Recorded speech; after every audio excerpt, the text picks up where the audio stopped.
다 같이 묵도하심으로 9월 마지막 주 성령 강림 후 18번째 주일 예배 하나님께 드립니다. 묵도하십니다.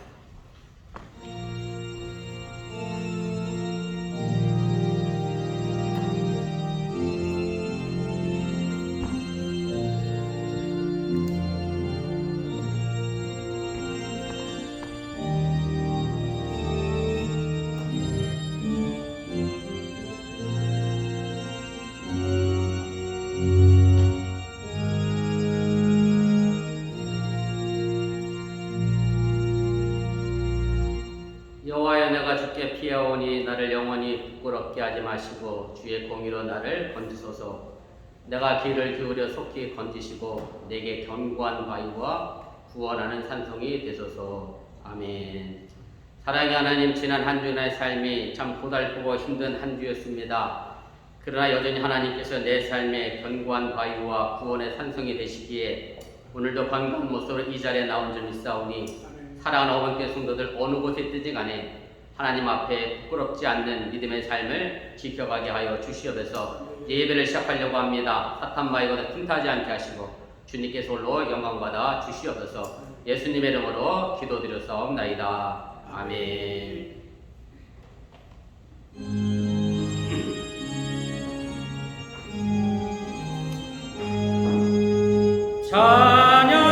찬양하라 복되신 그 세주 예수. 백성들아 사랑을 전하세. 경배하라 하늘의 전군과 천사. 주님 앞에 영광을 돌리세. 목자같이 우리를 지키시고 종일 품에 늘 안아주시니 찬양하라 높으신 권세를. 찬양 찬양 찬양 영원히 드리세. 찬양하라 복되신 구세주 예수. 우리 대신 죽임을 당했네. 구주 예수 영원한 구원의 소망. 경배하며 겸손히 절하세. 찬양하라 우리 죄 지신 예수. 그의 사랑 한없이 크셔라. 찬양하라 높으신 권세를. 찬양 찬양 찬양 영원히 드리세. 찬양하라 복되신 구세주 예수. 천사들아 즐겁게 찬양해. 구주 예수 영원히 다스리시니 멸류관을 주 앞에 드리세. 구주 예수 세상을 이기시고 영광 중에 또다시 오시리. 찬양하라 높으신 권세를. 찬양 찬양 찬양 영원히 드리세. 아멘. 성시교도 65번 시편 149편을 교독하겠습니다. 할렐루야. 새 노래로 여호와께 노래하며 성도의 모임 가운데서 찬양할지어다.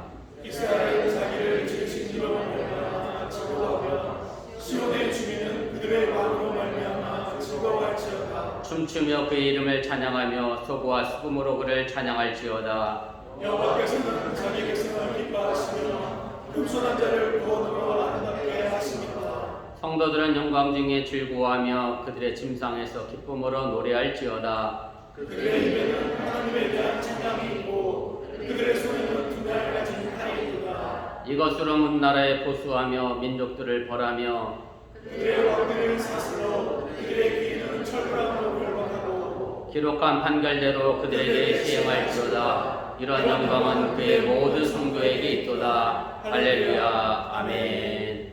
전능하사 천지를 만드신 하나님 아버지를 내가 믿사오며 그의 아들 우리 주 예수 그리스도를 믿사오니 이는 성령으로 잉태하사 동정녀 마리아에게 견하시고 본디오 빌라도에게 권을 받으사 십자가에 못 박혀 죽으시고 장사한 지 사흘 만에 죽은 자 가운데서 다시 살아나시며 하늘에 오르사 전능하신 하나님 우편에 앉아 계시다가 저희로서 산 자와 죽은 자를 심판하러 오시리라.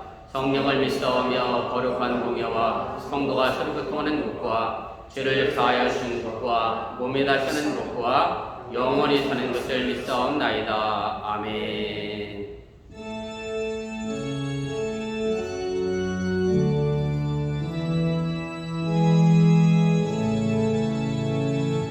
성부 성자와 성령 찬송과 영광 돌려 보내세 대초로 지금까지 또 영원을 극토록 성삼위께 영광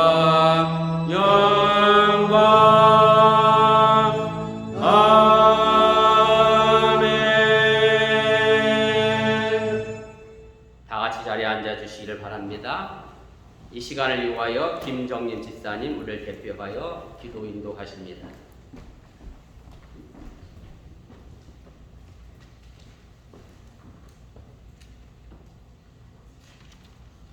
기도하시겠습니다.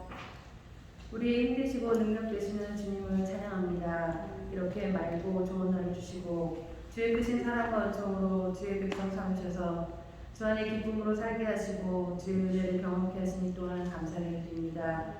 주여 한 주간의 삶을 주 앞에 고백합니다.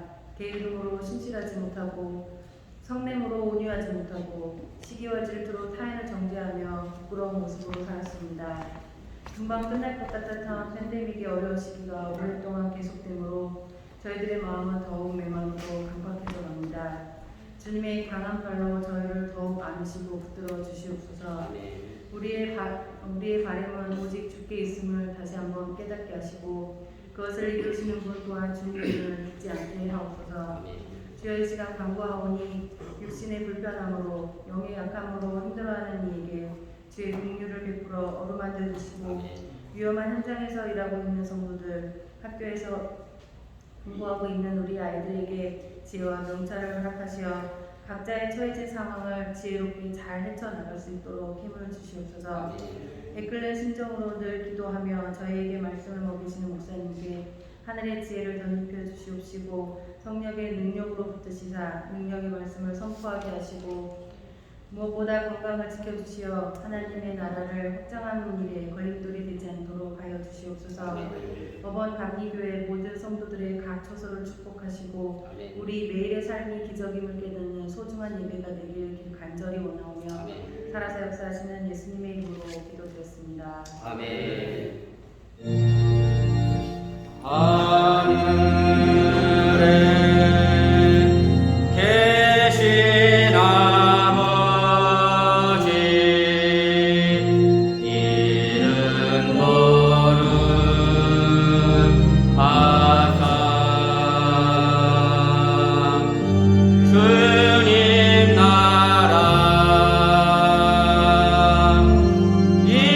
임하시고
삶을 주관하시고 섭리하시는 전능하신 아버지 하나님, 오늘도 주님의 보혈의 공로를 힘입어 주님 앞에 나와 예배합니다. 우리의 마음을 정결케 하여 주시고 우리의 마음을 새롭게 창조하여 주시옵소서. 주님을 향한 믿음과 신앙의 삶이 흔들리지 않게 하여 주시고 세상 휘파에 쓸려 넘어가지 않게 도와주시길 원하며 주의 붙드심과 견고하심을 통하여 더욱 단단하게 서나가도록 인도하여 주시옵소서. 오늘도 주님 앞에 나와 예배드리며 정성된 마음으로 귀한 예물을 드렸습니다. 11조를 드렸습니다. 주의 창고가 자도 넘쳐나게 도와주시고 감사 예물을 드렸사오니 범사에 감사할 조건이 채워지게 하여 주시옵시며 설령 불행하고 힘든 일 가운데서도 성숙한 믿음을 가지고 감사의 조건을 찾아내도록 또한 인도하시고 함께하여 주시옵소서. 이제 더 나아가 주의 이름을 손진 손길 있사오니 손길 닿는 곳에 발걸음 머무는 곳 하나님의 영광이 두루 비추질 수 있도록 인도하여 주시옵소서. 살아가는 손들의 각가진 들마다 우한 질고 때문에 염려하거나 걱정하지 않도록 도와주시길 원하며 또한 물질의 문제 때문에 힘들어하지 않게 도와주시고 정말로 모든 것들이 합력하여 손을 일어나가며 이스라엘 백성들을 애굽에서 가나안 따라 인도하시면서 만나와 메추라기와 반석의 샘물을 주셨던 그 하나님의 능력이 사랑하는 어머니의 성도의 삶의 터전과 저의 직장과 가정을 또한 지켜주시옵소서. 이 모든 말씀 예수님의 이름으로 간절히 축복하며 기도드렸사옵나이다. 아멘. 감사합니다. 자리에 앉아주시면 고맙겠습니다. 교회 소식 전합니다. 앞에 화면과 두고 착오 없으시기를 바랍니다. 우리 주일 성도 신앙의 기본인 것 주일 거룩하게 잘 지킬 수 있기를 바랍니다. 제가 단체 카톡으로 우리 남성교회 여성교회 다 보내드렸습니다만 이번 주는 온라인 예배를 제가 하지 않겠다 그렇게 말씀을 드렸고요. 제가 가능한 코로나 확진자나 아니면 밀접 접촉자가 있지 않나 온라인 예배는 하지 않으려고 합니다. 그렇게 아시고 여러분들 예배 열심히 참여해 주시길 바랍니다. 제가 왜 이렇게 결정을 했느냐면 지난 2주간 우리가 온라인 예배 드렸는데 물론 뭐 집에서 코로나 때문에 온라인으로 예배 드리신다고 알려주신 분들도 계시긴 한데 사실은 처음에 코로나 발생했을 때 온라인 예배 드리면 이게 기계가 너무 좋아서 탈이에요. 페이스북은 누가 보는지가 뜬다니까 글쎄. 목사가 제가 죄짓게 만들어요. 그래서 전에는 10분이 넘게 온라인 예배 들으셨는데 지난 2주간은 죄송합니다만은 권사님하고 정국경 지사님 빼고는 온라인 예배 하나도 안 들으셨어요. 아니 코로나 때문에 교회 안 나와서 온라인으로 예배 들으신 줄 알았더니 아니야. 그 이후로 딴 데 다 볼일 보러 가신 것 같아서 목사가 여러분들을 죄짓게 만드는 것 같아서 온라인 예배는 하지 않겠습니다. 가능하면 물론 코로나 때문에 못 나오는 분들이 계시면 제가 하겠습니다만 그 외에는 하지 않으려고 합니다. 사실 코로나가 1년 넘게 넘어가면서 우리가 모이는 일에 참 등한시하고 소홀히 했던 것이 아닌가 그런 생각이 들고요. 그리고 제가 숙자님과 우리 또 인도자님들에게 카톡을 보내드렸는데 가능하면 줌으로 하지 말고 대면에서 제가 속해드리라고 말씀을 드렸습니다. 왜냐하면 이 또한도 자꾸 줌이라고 하는 편리성이 우리의 신앙을 병들게 하는 것 같기도 하고 뭐 줌이 대체적인 것이지 그게 본질이 될 수 없기 때문에 제가 속회를 대면에서 예배 드리라고 말씀드렸습니다. 제가 어저께도 소망속회 다녀왔는데 소망속회에도 오신 분들 보면 코로나 때문에 못 온 게 아니라 본인들 볼일 보시느라고 안 오셨어요. 사실은 여러분들 한 달에 한 번 드리는 거라 미리 날짜만 정해놓으면 그날은 피할 수도 있음에도 불구하고 급하게 속회 일정 정하다 보니까 다 이런저런 이유로 핑계를 대서 못 나와서 100% 안 모여서 속회를 못 드립니다. 이렇게 저에게 얘기하시는 분들도 있고 12살 이하 어린아이가 있어서 속회드리기가 어렵습니다. 이렇게 얘기를 하셔서 제가 좀 생각을 해봤어요. 12살 이하의 어린이들이 있어서 다른 일을 안 하시는지 아니면 코로나 확진자가 밀접 접촉해서 딴 모임은 안 가시는지 이게 궁금해진 거예요. 그래서 제가 여러분들에게 좀 죄송스럽지만 부탁드리는 것은 딴 모임 가듯이 교회만 오셔도 좀 참 잘하는 게 아닌가 이런 생각이 듭니다. 교회를 더 많이 오라는 얘기는 절대 제가 안 할 테니까 딴 모임 하듯이 딴 일에 정상적으로 활동하듯이 교회도 그런 마음을 가지고 좀 섬겨주시고 헌신해 주셨으면 좋겠습니다. 제가 좀 불편한 얘기 들어서 죄송하고요. 우리 토요 가족 아침 기도도 있습니다. 어린이 안수 문제만 제가 코로나 때문에 안 하고 있지 여전히 가족 아침 기도들은 있습니다. 기억하시고 토요일 날로 시간 되시는 분들 나와서 기도하시길 바라고요. 기도하지 않고 신앙생활 하는 것 자체가 어불성설입니다. 꼭 기도에 참여해 주시면 고맙겠습니다. 그 다음에 성기의 원래 예배 마치고 각 박성계 모두 있는 걸로 알고 있는데 우리 마리아나 여성교회에서 한 분이 남겨진 아이들 홀로 내버려 두지 마시고 돌볼 수 있도록 그렇게 하시고 성계 원리 하실 수 있도록 협조해 주시면 고맙겠습니다. 그 다음에 제가 예배 마치고 어거스타 교회 창립 40주년 예배에 참석하러 바로 떠납니다. 그리고 어거스타 교회에서 장로 안수식이 있어요. 장로 안수는 개교에서 세우는 게 아니라 지방교회에서 세우는 겁니다. 그래서 감리사인 제가 가서 안수식을 진행해야 장로 안수식이 진행됩니다. 그래서 제가 1박 2일로 다녀오겠습니다. 오고 가는 발걸음을 위해서 기도해 주시면 고맙겠습니다. 그 다음에 주소록이 교회 홈페이지에 업데이트 됐습니다. 우리 홍선희 성도님 가정하고 우리 신자인 지사님 다시 오셔서 제가 주소록에 올려놨습니다. 회원 되시고 제가 권한을 부여한 분만 다운받을 수 있으니까 그렇게 하시고 연락처 궁금하신 분들은 교회 주소록 참고해 보시기를 바랍니다. 그 다음에 우리 홍선희 성도님 둘째가 어제 새벽부터 열이 나서 토하고 해서 못 나오셨는데 민서입니다. 우리 민서 위해서 기도해 주시고 홍선희 성도님 남편 되시는 분이 김영희 집사님 옆에서 근무하시는 부분 되세요. 네, 그렇습니다. 아무튼 가까이 오는데 더 알고 계신 분이 있어서 다행이라 생각이 되고요. 그 다음에 성가대 광고입니다. 우리 추수감사주일 연습을 위해서 우리 성가대원들 참여해 주시고 다음 주부터 30분씩 예배 마치고 성가대 연습한다고 합니다. 성가대원들 참석해 주시면 고맙겠습니다. 그 다음에 10월 예배 봉사위원 보시고 헌신해 주시면 고맙겠습니다. 혹시 뭐 또 제가 알아야 될 다른 광고 있나요? 다른 광고 없으시면 우리 하나님 말씀 보겠습니다. 우리 구약 성경입니다. 시편입니다.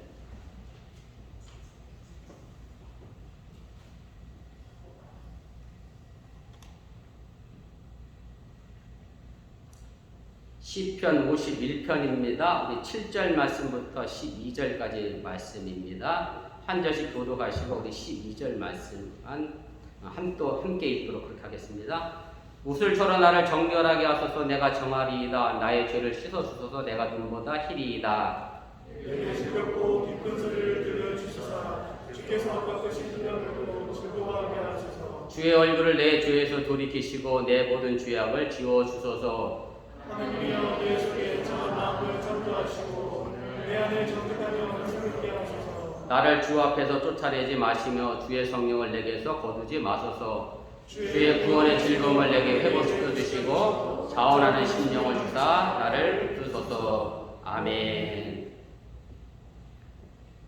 우리나라 속담에 10번 찍어 안 넘어가 나는 나무 없다 이런 말이 있습니다. 제가 우리 자녀들에게도 가끔 이 속담을 얘기하면 요즘 애들은 순순히 아버지 말을 잘 안 들어서 이렇게 반문합니다.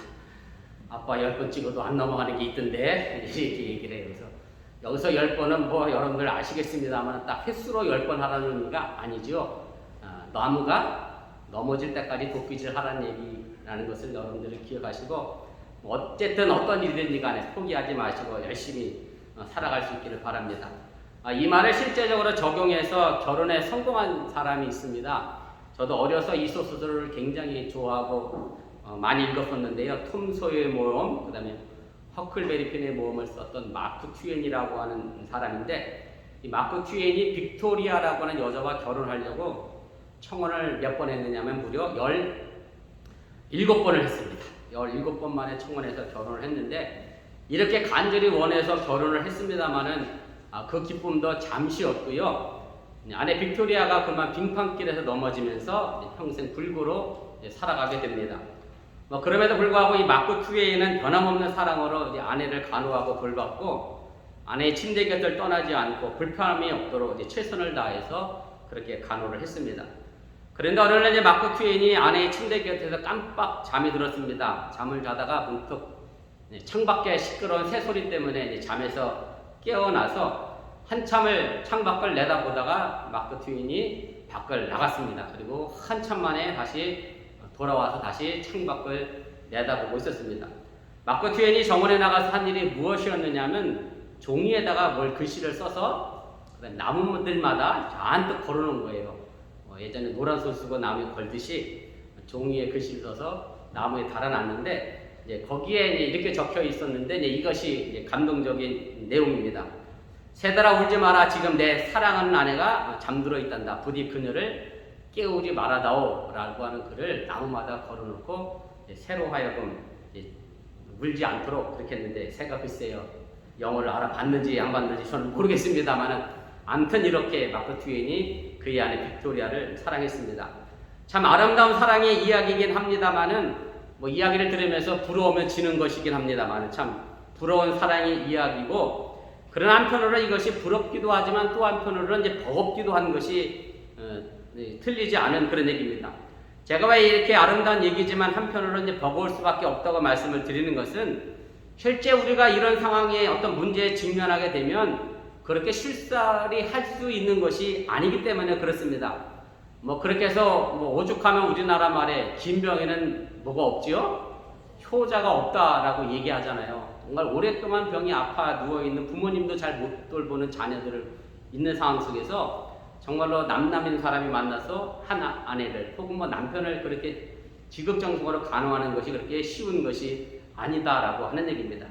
우리가 결혼식을 하면서 뭐 다 이렇게 서약을 했습니다. 뭐 아마 기억이 가물가물하시겠지만 이렇게 서약했잖아요. 기쁠 때나 슬플 때나 아플 때나 건강할 때나 뭐 또 가난할 때나 부자로 살 때나 눈이 오든 해가 오든 비가 뜨든 뭐 비가 뜨는 게 이상하다. 아무튼 이런저런 이유로 어려운 일을 만나도 내 검은 머리 뭐 팥뿌리가 되도록 아름답게 살겠습니다. 변함없이 사랑하며 살겠습니다라고 서약을 했습니다. 정말 그때는 정말 다 사랑할 수 있을 것 같아서 정말로 남자들은 누구보다 더 크게 큰 소리로 대답을 했던 저 자신도 그렇게 크게 외쳤던 기억이 있습니다. 그런데 살다 보니 이 사랑이 시험을 받게 되고요. 그 사랑의 대가를 치를 수밖에 없는 상황을 만나는 것이 현실의 삶의 모습임을 우리가 알게 됩니다. 여기 계신 모든 부부들이 정말 이렇게 사랑을 해서 결혼을 했고 약속을 했습니다. 그런데 사랑이라고 하는 것은 약속으로 이루어지는 것이 아님을 우리는 너무나 잘 알고 있습니다. 결혼할 때가 됐던 사랑의 마음이 정말 변하지 않고 영원히 지속되면 참 좋은데 그렇지 못하다는 말씀이고요. 그래서 우스갯소리로 살다 보면 전우회로 산다라는 말이 생길 정도로 그렇게 사랑을 지켜내는 것이 쉬운 일은 아닙니다. 살다 보면 물론 고울 때도 있습니다. 그러나 미울 때도 있습니다. 남편이나 아내가 사랑스러울 때도 있지만 목소리도 듣기 싫을 만큼 미울 때가 있는 것도 사실입니다. 그래서 버겁고 힘든 일이 겹치면 헤어지는 부부들도 많이 있는 것을 보게 됩니다. 그러나 아직도 결혼 생활을 유지하는 것은 가정이 훨씬 더 많은데 그 이유야 물론 여러 가지가 있겠습니다만은 윤리적인 이유를 들자고 하면 책임이라는 단어로 설명할 수 있을 것이라 생각이 됩니다. 저 역시 결혼식을 주례할 때도 꼭 이 말을 하게 되고 종종 결혼을 해서 살아가는 가정들에게 사랑은 변할 수 있으니 결혼식 때 했던 서로의 약속을 가지고 책임을 지고 그것을 잘 지켜내라고 그렇게 말을 종종 하게 됩니다. 그런데 사실 이것도 참 쉽지 않은 일입니다. 왜냐하면 사랑 없이 책임을 지라고 하면 그야말로 그 가정은 그 부부는 삭막할 수밖에 없고요. 다른 말로 하면 무늬만 부부일 수 있기 때문에 그렇습니다. 단지 책임만 강조하게 되면 어떤 상황이나 일이 발생했을 때에 서로에 대해 책임을 묻게 되고 그리고 그 책임에 대한 정도에 따라 서로에게 이제 문책을 하게 된다라고 하는 얘기죠. 내 잘못이 아니라 항상 상대방에게 내 잘못이었다, 내 책임이었다라고 그 책임을 전가하게 되는데 그러다 보면 남편과 아버지나 혹은 아내나 어머니 그리고 부모와 자식이라는 자리를 내놓아야 하고 이 관계는 책임만 갖고 이루어질 수 없는 그런 관계이기 때문에 그렇습니다. 그리고 이렇게 사랑 없이 서로의 책임을 묻는 가정이라고 하면 사실 그 가정은요 파탄입니다. 그래서 가정을 위한 책임이란 상대방을 향한 책임을 의미하는 게 아니라 내가 가지고 있는 책임을 얘기하는 겁니다. 내가 책임을 가지고 상대방을 사랑하고 이끌어 가야 하는 것임을 여러분들이 잊지 마시길 바랍니다. 우리는 서로 물질을 주고받는 것으로 사랑을 한다 그렇게 표현을 하곤 합니다. 그리고 상대방에게 내 책임을 다함으로 해서 내가 상대방을 사랑한다라고 혹은 또 착각하고 있을 때도 있습니다. 물론 저 자신도 이런 책임도 다하지 못하면서 살아갈 때가 많이 있기 때문에 여러분들에게 사랑을 말할 자격이 없다는 생각이 들기도 합니다. 그러나 걔 엄마가 자신이 옆으로 걸어갈지언정 걔 아들에게는 똑바로 걸어가라고 얘기하는 것처럼 또 잘 못하지만 우리 모두 함께 바른 길을 걷기 위해서 드리는 말씀이니까 이 또한 오해가 없기를 바랍니다.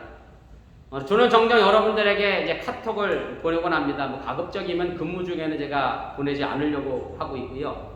행여 근무 중에 제 카톡이 방해가 될까 하는 염려 때문에 그러기도 합니다. 그리고 생일을 맞으신 분들이 있으면 제가 또 카톡을 보내드리곤 합니다.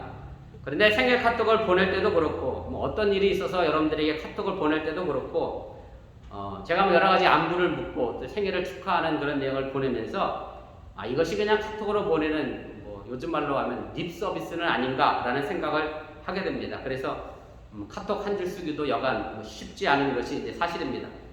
왜냐하면 사랑이라는 것이 단순히 어떤 말과 글로 되어진 것이 아니라 우리 마음속에서 우러나오는 것이어야 하기 때문에 그렇습니다. 그런데 성경은 이 사랑을 가지고 사랑하라고 명령을 내리고 있습니다. 과연 사랑이 명령으로 될 수 있는 것인가 라는 의구심을 가지게 됩니다.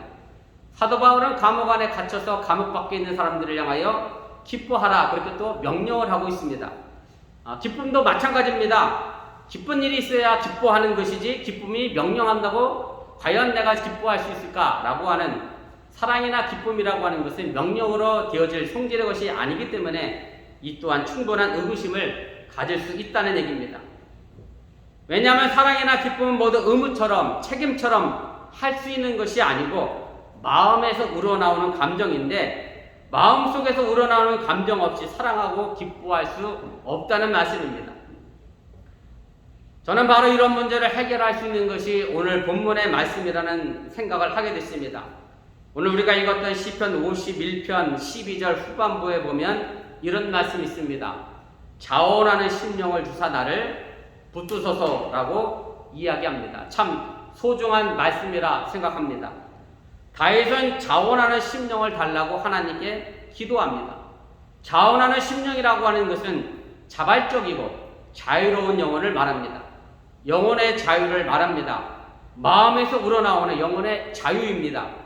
다윗은 바로 마음에서 우러나오는 영혼의 자유를 달라고 오늘 기도하고 있다는 그런 말씀입니다. 우리가 분명히 이것을 알아야 합니다. 사람은 분명 명령하고 약속한다고 되는 문제는 아닙니다. 영혼의 자유, 정말로 자원하는 심령을 갖추어야 우러나올 수 있는 것이 사랑입니다. 다윗은 바로 이런 마음을 달라고 기도하고 있는 것이고 바라기는 우리 모두가 바로 이런 기도가 지금 필요할 때임을 여러분들이 믿으시기를 바랍니다. 제가 앞서 광고 시간에도 드렸습니다마는 지난 2주간 우리는 코로나 때문에 많은 분들이 함께 예배를 드리지 못했습니다. 제가 주일 성수를 하는 것이 신앙의 기본이라고 늘 광고를 드립니다마는 그리고 제가 지난주에도 광고의 시간에 드렸던 것처럼 숙자님과 인도자님들에게 또 부탁을 했습니다. 사실 주일 성수가 신앙생활의 기본이고 속회는 가정에서 대면해서 드리는 것이 좋다라고 말씀을 드려도 마음에서 자원하는 마음으로 하지 않고 목사의 지시로 인해서 책임과 의무만 안게 되면 우리 교회는 삭막한 교회가 될 수밖에 없다는 사실을 깨달으시길 바랍니다. 제가 종종 여러분들에게 드리는 말씀인데 우리는 하나님의 말씀에 순종해야 합니다.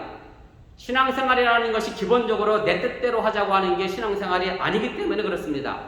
하나님이 원하시는 대로 하는 것이 신앙생활이기 때문에 그렇습니다. 그런데 순종하지 못하겠으면 제가 복종이라도 하라는 말씀을 드립니다. 순종과 복종을 굳이 구분해서 설명하고자 하면 순종은 자원하는 마음으로 하는 것이다 라고 말씀을 드릴 수 있을 것이고 복종은 내가 하기 싫지만 내 마음에 들지는 않지만 내 뜻과는 안 맞지만 그래도 하나님의 말씀이니까 따라야 하는 것이 저는 복종이라고 표현할 수가 있습니다. 이왕이면 순종이 좋겠지만 순종하지 못할 때는 복종이라도 할 수 있는 믿음이 있으면 참 감사한 일입니다. 왜냐하면 복종조차 하지 않는 많은 신앙인들이 우리 주변에는 너무나 많기 때문에 그렇습니다. 예수님이 하신 말씀 가운데 가장 어려운 것은 사실 원수를 사랑하라 이 말이 아닌가 생각을 해봅니다. 우리의 감정과 정서를 생각해보면 이게 요즘 말로 하면 말이냐 당나귀냐죠. 어떻게 원수를 사랑하겠습니까? 사랑할 만한 사람을 사랑하라고 하면 그래도 할 것 같아요. 가족이나 이웃이나 자녀나 부모님이나 할 수 있겠는데 어떻게 원수를 사랑하겠느냐라고 하는 얘기죠. 원수를 만나면 나도 모르게 내 속에서 화가 나고 미워하는 감정과 증오가 올라오는데 어떻게 원수를 사랑하는 것이 이게 가능하겠느냐라고 하는 말씀입니다. 그래서 우리에게는 무엇보다 사랑할 수 있는 마음으로부터 우러나오는 자원하는 심령이 더 필요하다라고 하는 얘기고, 이렇게 기도하고 간구하는 것이 바로 우리의 신앙이 되어져야 합니다. 그리고 정말 자원하는 마음으로 주의를 지키며 하나님을 찬양하고 예배할 수 있기를 여러분들이 또한 기도하시기를 바랍니다. 그래야 우리의 예배에 기쁨이 넘치게 됨을 믿으시기를 바랍니다. 책임과 의무만을 가지고 예배를 드리고 봉사를 한다고 하면 말 그대로 그것은 무거운 짐이 될 수밖에 없기 때문에 그렇습니다. 사실 이것이 예배만의 문제가 아니라 여러분들의 일상의 삶도 마찬가지입니다. 가정에서도 그렇고 직장에서도 그렇고 학교 다니는 학생들도 그렇고 자원하는 마음으로 하지 않으면 그건 무거운 짐이지 내 삶에 결코 기쁨이나 즐거움이 될 수 없다고 하는 얘기입니다. 흔히들 물질이 넉넉하면 마음도 넉넉하다라고 생각합니다. 꼭 틀린 말도 아닌 것 같긴 합니다. 그래서 우리나라 속담에도 인심은 어디에서 나냐면 곳간에서 납니다. 내 곳간이 넉넉하면 남에게 나눠줄 수 있는 인심이 생긴다라고 하는 얘기인데, 물론 이 말이 일정 부분 틀린 말도 아닙니다만은 그렇다고 해서 내가 꼭 넉넉해도 남을 도울 수 있는 것도 아님을 우리가 알게 됩니다.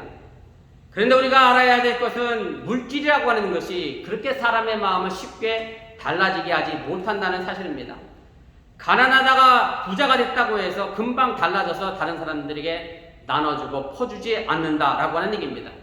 병들었다가 건강해졌다고 해서 사람의 마음이 그렇게 쉽게 바뀌는 것도 아니라는 말씀입니다. 아마 군대를 다녀오신 남자분들은 다 똑같은 경험을 했을 거라 생각이 되는데, 군대는 스스로 잘합니다. 아침에 누가 깨우지 않아도 출근하라고 안 깨워도 아침에 6시면요 발딱 일어나서 자기 목포 다 대고요, 청소 다 하고 점호할 준비하고요, 자기 식판은 자기가 씻고 자기가 옮기고, 또 상관 만나면 예의 있게 인사도 잘하고요, 참 잘합니다. 그래서 군대를 계속 다니면 사람이 돼요. 근데 이게 군대 다닐 때까지만 이게 문제인 거예요. 제대하고 집에 딱 가잖아요. 김재주 지사님 군대처럼 잘 되던가요? 아니죠. 이게 안 돼요. 이게 안 돼요. 그래서 이게 며칠 못 가. 며칠 가면 참가. 2달 가면 감사해요. 제 동생이 학교 선생님을 지금 하고 있는데, 학교 선생님 하다 말고 군대를 갔어요. 그것도 뭘로 갔냐면 학사 장교로 갔어. 그래서 원래 버릇 없던 애가 장교로 갔다 와갖고 선생님 노릇하니까 여전히 뭘 자기 마음대로 하는 게 없어. 다 뭘로 할까요? 네, 요걸로만 해, 이걸로만. 그래서 이게 참 사람이 그렇게 쉽게 변하지 않는 것을 저 스스로도 경험을 하게 됩니다. 우리가 정말로 뭔가 바뀌기를 원한다라고 하면, 군대라고 하는 테두리가 나를 억압하고 통제하니까 잠깐 바뀐 것 같지만 그게 잠깐 바뀐 게 아니죠. 영원히 바뀔 수는 없습니다. 정말로 내가 스스로 바뀌기를 원한다라고 하면, 온전해지기를 원한다라고 하면 바로 자원하는 마음으로 해야 온전하게 완전하게 바뀌고 변화될 수 있음을 여러분들이 믿으시기를 바랍니다. 오늘 우리가 함께 읽은 시편 51편은 다윗의 회개시입니다. 그리고 성경책을 보시면 워낙 유명한 시이긴 이라 여러분들이 아실 수도 있는데, 거기에 부제목이 이렇게 붙어 있어요. 다윗이 밧세바와 동침한 후 선지자 나단이 그에게 왔을 때라는 제목이 붙어 있습니다. 여러분들이 아시는 것처럼 다윗은 왕의 권력을 가지고 시나의 아내 밧세바를 범했습니다. 그리고 자신이 범한 그 잘못을 감추려고 그의 밧세바의 남편이죠,를 전쟁터에 내보내서 죽이는 일을 벌이게 됩니다. 바로 이 사실을 나단 선지자가 와서 다윗에게 분명하게 책망을 했고, 그 책망을 들은 다윗이 하나님 앞에 회개를 하게 되고, 그리고 그 시가 바로 오늘 시편 51편의 시입니다. 다윗은 분명 하나님과 사람들 앞에 죄를 졌습니다. 그래서 다윗은 자원하는 심령을 달라고 기도하기 전에 먼저 자신의 죄를 지워달라고, 자신의 죄를 씻어달라고 그렇게 기도하고 있음을 보게 됩니다. 오늘 본문 7절입니다. 우슬초로 나를 정결하게 하소서. 내가 정하리이다. 나의 죄를 씻어주소서. 내가 눈보다 희리이다. 여기서 우슬초라고 하는 것은 제사 때 마음을 정결하게 하는 그런 식물이고요. 부정한 자나 특별히 문둥병에 걸렸던 환자나 또 정결함과 치유함을 선언받을 때 바로 이 우슬초를 흔들면서 예식을 하고 그것을 상징적인 의미로 우슬초로 깨끗이 씻겼다라고 그렇게 이야기를 하게 됩니다. 다윗은 자신을 먼저 깨끗하게 하달라고 이제 기도를 하게 되는데 왜 이런 기도를 했느냐면 자원하는 심령을 갖기 위해서는 바로 영혼의 자유로운 마음을 방해하는 더러운 생각과 더러운 죄악의 마음을 씻어야 하기 때문에 그렇습니다. 그래서 10절에서 다윗은 이어 이렇게 노래합니다. 하나님이여 내 속에 정한 마음을 창조하시고 내 안에 정직한 영을 새롭게 하소서. 다윗은 깨끗한 마음, 정한 마음을 창조해달라고 기도하고 있습니다.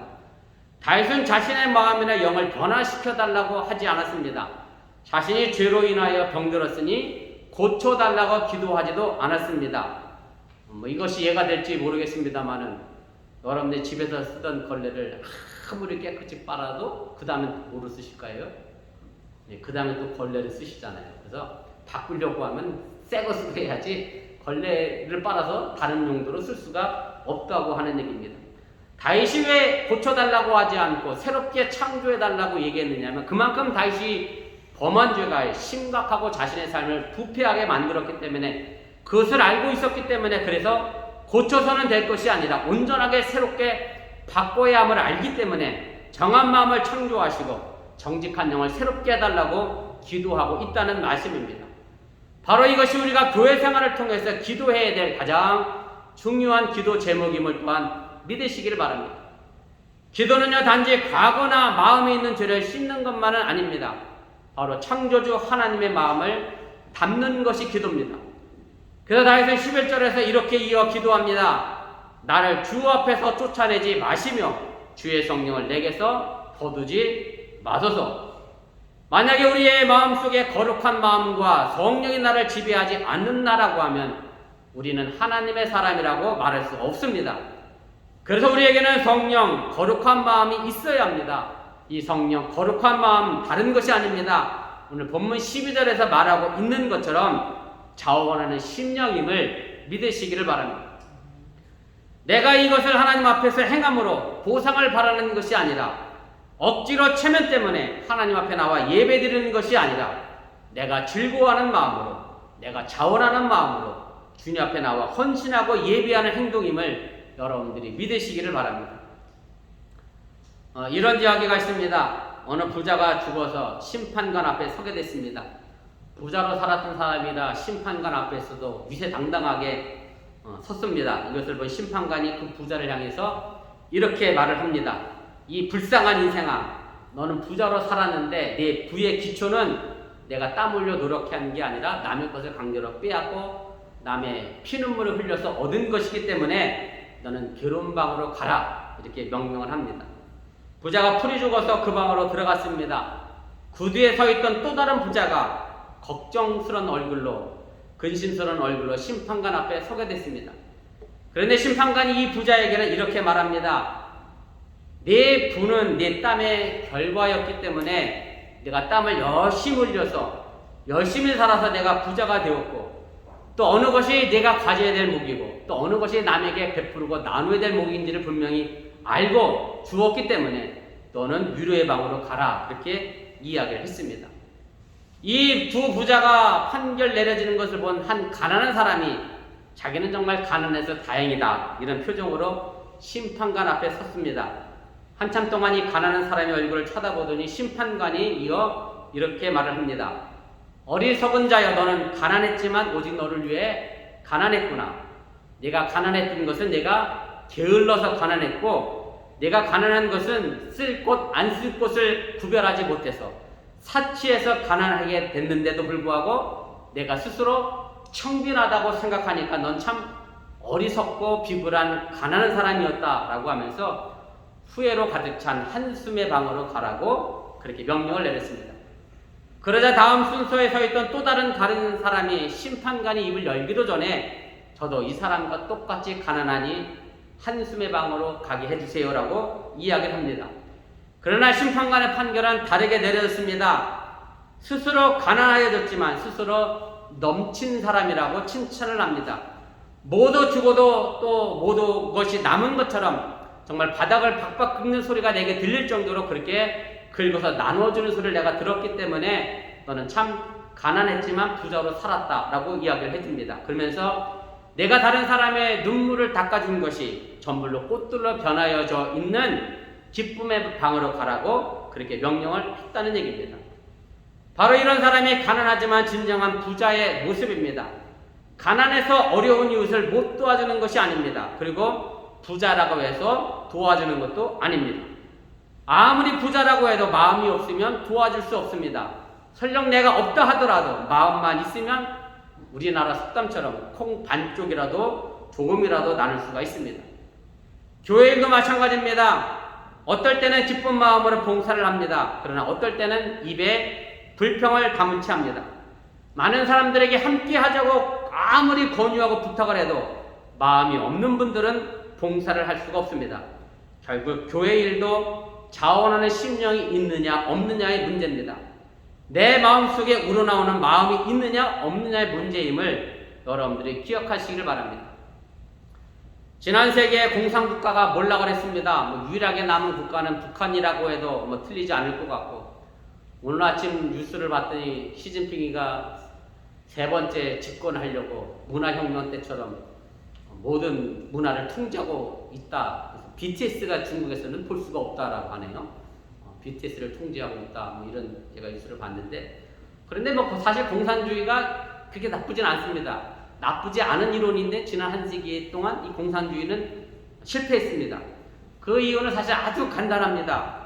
같이 생산해서 같이 나눠 먹는 것은 참 좋은 일이잖아요. 이게 공산이잖아요.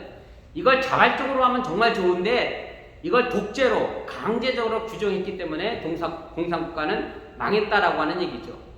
강제로 감시받으며 일하고, 그리고 일한 것에 대한 개인의 자유는 없고 강제적으로 분배만 있기 때문에 결국 망했다라고 하는 얘기고, 그래서 사회학자들이 보는 관점은 결국은 사람의 자발성이나 자원성을 잃어버렸기 때문에 공산주의가 실패할 수밖에 없었다라는 평가를 내리고 있습니다.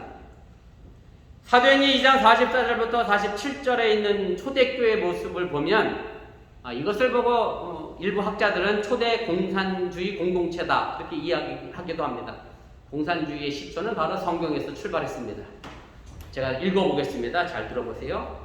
믿는 사람이 다 함께 있어 모든 물건을 서로 통용하고 또 재산과 소유를 팔아 각 사람의 필요를 따라 나눠주며 날마다 마음을 같이하여 성전에 모이기를 힘쓰고 집에서 떡을 떼며 기쁨과 순전한 마음으로 음식을 먹고 하나님을 찬미하며 또 온 백성에게 칭송을 받으니 주께서 구원받는 사람을 날마다 도하게 하시니라. 모든 물건을 통용하고 말 그대로 공산입니다.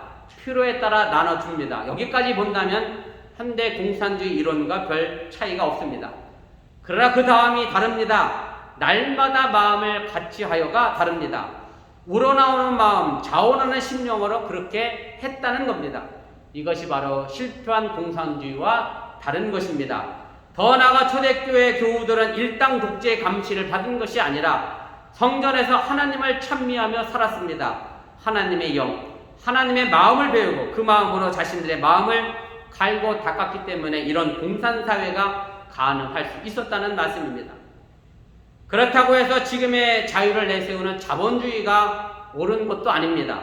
자본주의의 자유는 영혼의 자유가 아닙니다. 물질의 욕망을 충족시키고자 하는 어찌 보면 경쟁의 자유이지 영혼의 자유는 아니라 이 경쟁의 자유 때문에 또 다른 많은 피해자를 만들고 있는 것이 지금의 자본주의의 자유임을 우리가 알게 됩니다. 그래서 알고 보면 자유가 아니라 오히려 물질의 노예로 살아가고 있는 것이 우리의 모습이고 영혼의 자유가 아니라 경쟁의 자유만 남아있는 치열한 경쟁사회가 됐다는 그런 말씀입니다. 이제 우리 모두는 자원하는 심령, 그 정한 마음을 위하여 기도하시기를 바랍니다. 생각해보면 우리는 너무나 의무적으로 살아왔습니다. 자식을 키우는 것도 부모된 의무라고 생각했습니다. 이제부터는 바꾸시면 좋겠습니다. 의무나 책임이 아니라 자녀를 향한 특권과 사랑입니다. 내게 자녀가 없으면 사랑하고 키울 수 없기 때문에 그렇습니다. 교회에서 봉사하는 것도 교인의 의무가 아닙니다. 하나님으로부터 받는 복을 받는 특권입니다. 자원하는 마음으로 할 수 있는 우리의 특권이라고 하는 얘기입니다. 의무로 하고 책임으로 하고 할 수 없이 억지로 한다고 하면 끝내는 불평하게 되고 남과 비교하여 비난할 수밖에 없습니다. 그러나 자원하는 심령을 하는 모든 일에는 기쁨이 있고 감사가 있음을 믿으시기를 바랍니다. 제가 이 말씀을 준비하면서 우리 교회를 가만히 생각해 봤습니다. 저희 교회뿐만 아니라 모든 교회가 참 신기하고 이상한 공동체입니다. 속장이 있고 인도자가 있습니다. 선교회장도 있고 권사님도 있고 집사님도 계십니다. 무슨 큰 돈이나 명예가 생기는 것도 아닙니다. 어찌 보면 내 것을 더 써가면서 이런 책임을 감당하고 있습니다. 결국 교회가 자원하는 심령이 없으면 교회 공동체는 만들어지고 이루어질 수 없는 공동체입니다. 여러분들이 정말로 자원하는 마음으로 이 어번교회 함께 모였으니 정말 신비롭고 기적 같은 공동체를 계속해서 잘 만들어갈 수 있기를 주님의 이름으로 부탁을 드립니다. 교회는 다른 곳이 아닙니다. 하나님의 마음, 자원하는 심령을 갈고 닦는 것입니다. 제가 이렇게 설교하니까 자원하는 마음으로 명령하나 싶은 생각이 들겠습니다만은 아무튼 하나님을 향하여 자원하는 마음을 달라고 기도하시기를 바라고 그 기도의 응답으로 여러분들이 건강하고 튼튼한 여러분들의 가정, 여러분들의 직장, 여러분들의 이웃, 학교생활, 교회를 만들어갈 수 있기를 주님의 이름으로 축원을 드립니다. 우리 기도하겠습니다. 우리 말씀을 생각하며 1분여 정도 합심해서 함께 기도하겠습니다.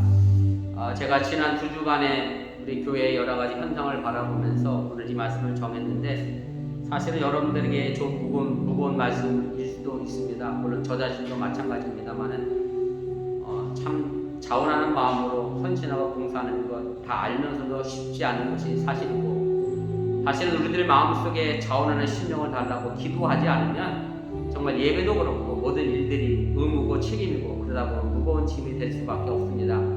여러분들 오늘 주일을 맞이해서 이 시간 나와 예배합니다. 정말로 자원하는 마음으로 기쁨의 예배가 되어질 수 있기를 바라고 내가 이 예배를 드리지 않으면 목사님에게 혹은 하나님에게 어떤 불이익이나 어려움을 당할까 그것 때문에 염려하고 나왔다 앉아있다라고 하면 사실 그것은 큰 의무고 큰 짐이 될 수밖에 없습니다.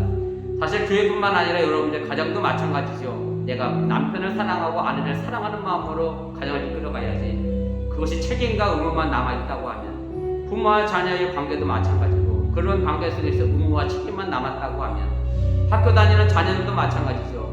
의무와 책임만 남았다고 하면 그 학교는 지옥이지 즐거운 곳이 될 수 없습니다.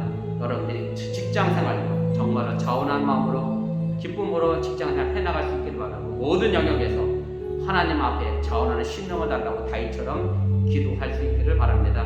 잠시 함께 기도하겠습니다. 사랑의 하나님 오늘 시간에 부족한 중에 잠시 말씀을 전했습니다. 잘못 전한 것이 있습니까? 저들 마음과 생각도 사라지게 도와주시고 하나님의 능력의 말씀만 저들 마음속 깊은 곳에 자리 잡아 하나님의 영광을 드러내신 말씀일수록 인도하시고 함께하여 주시면서 우리가 지난 1년여 넘도록 코로나와 싸우고 이렇게 가지고 달려왔습니다. 그 코로나가 장기화 되다 보니 때로는 우리들의 마음속에 그 코로나와 또 온라인이라고 하는 이 편리성이 우리의 신앙생활에 병들게 만들진 않았는가 우리 자신을 다시 한번 살펴가게 하여 주시기를 원하고 정말로 오늘 다윗처럼 하나님 새롭게 우리의 마음을 창조해달라 기도하게 하여 주시고 우리의 마음속에 그래도 자원은 심려로 가득 채워지게 하여 주시면서 교회 생활뿐만 아니라 신앙생활뿐만 아니라 내 가정의 삶도 내 직장의 삶도 학교의 삶도 이웃과의 관계의 삶도 모두가 다 자원하는 마음과 심령이 필요한 줄 믿사오니 지원에 살아오는 교회 성도들 자원하는 마음으로 기쁨으로 이 모든 일들을 행하게 도와주시고 어떤 의무나 책임으로 이 모든 일들을 감당해 나가지 않도록 역사시고 함께하여 주시면서 정말로 그렇게 되면 행복한 삶만 남을 수밖에 없습니다. 사랑하는 우리 어번교회 성도들 이 교회 생활이 기쁨이요 즐거움이요 저들의 가정이 행복이요 감사가 되게 하여 주시고 또한 저들의 직장생활이 누군가의 얽매이는 직장생활이 아니라 기쁨을 해나갈 수 있는 직장생활 되게 도와주시고 학교에 가는 사랑하는 자녀들도 억지로 이끌려가는 학교의 생활이 아니라 공부가 아니라 기쁨으로 자신의 미래를 개척해 나가는 자원하는 심령의 공부가 되도록 인도하시고 함께하여 주시옵소서 믿습니다. 사랑의 하나님 다윗이 크나큰 범죄를 저지르고 나서 하나님 앞에 죄를 회개하며 자원하는 심령을 달라 자신의 마음을 새롭게 창조해달라 기도했습니다. 우리의 마음은 참 연약해서 너무나 쉽게 병이 듭니다. 고쳐 쓰기도 어려울 만큼 병이 들었습니다. 우리의 마음을 새롭게 창조하여 주시옵시고 자원하는 심령을 가지고 저대의 가정을 지켜내가며 직장을 지켜나가며 학교 생활을 지켜나가며 교회 생활을 지켜나갈 수 있도록 역사하여 주시옵소서. 이 모든 말씀 예수님의 이름으로 간절히 축복하며 기도드렸사옵나이다. 아멘. 우리 집사람 수술 잘 마치고 왔고요. 복강경처럼 이제 구멍을 내서 수술한 거라 아직은 속이 안 아픈 건지 잘 모르겠어요. 겉이 안 아파야 속이 제대로 붙여졌는지 알 것 같고요. 많이 회복됐습니다. 염려해 주시고 기도해 주신 분들께 감사를 드립니다. 우리 다 같이 일어날 수 없는 찬송가 310장 찬송하시고 축도로 예배 마치겠습니다.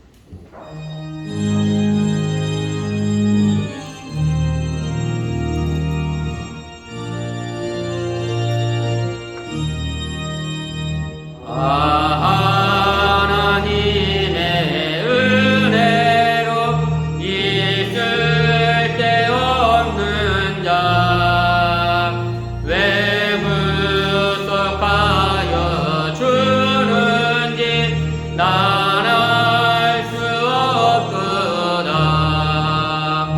내가 믿고 또 의지함은 내 모든 형편 아시는 주님 늘 보호해 주실 것을 나는 확실히 아는 왜 내게 굳센 믿음과 그 벌금 주셔서 내 맘이 항상 편한지 난 알 수 없도다. 내가 믿고 또 의지함은 내 모든 형편 아시는 주님 늘 보호해 주실 것을 나는 확실히 아는 왜 내게 성령 주셔서 내 마음 감동해 주 예수 믿게 하는지 난 알 수 없도다. 내가 믿고 또 의지함은 내 모든 형편 아시는 주님 늘 보호해 주실 것을 나는 확실히 아는 주 언제 강림하실지 밤에 홍낮에 또 주님 만날 그것도 난 알 수 없도다. 내가 믿고 또 의지함은 내 모든 형편 아시는 주님 늘 보호해 주실 것을 나는 확실히 아는. 아멘. 이제는 부활하셔서 우리에게 생명이 되신 예수님의 은혜와 독생자 예수를 아낌없이 보내신 하나님의 놀라신 사랑과 힘들고 어려울 때마다 저에게 위로가 되시고 힘이 되시는 성령님 인도하심이 이제 새롭게 마음을 창조해 달라고 하며 자원하는 심령을 간구하고 기도하는 사랑하는 어번교회 성도들 위해 이제부터 영원토록 함께 하시기를 간절히 축원하옵나이다. 아멘. 네.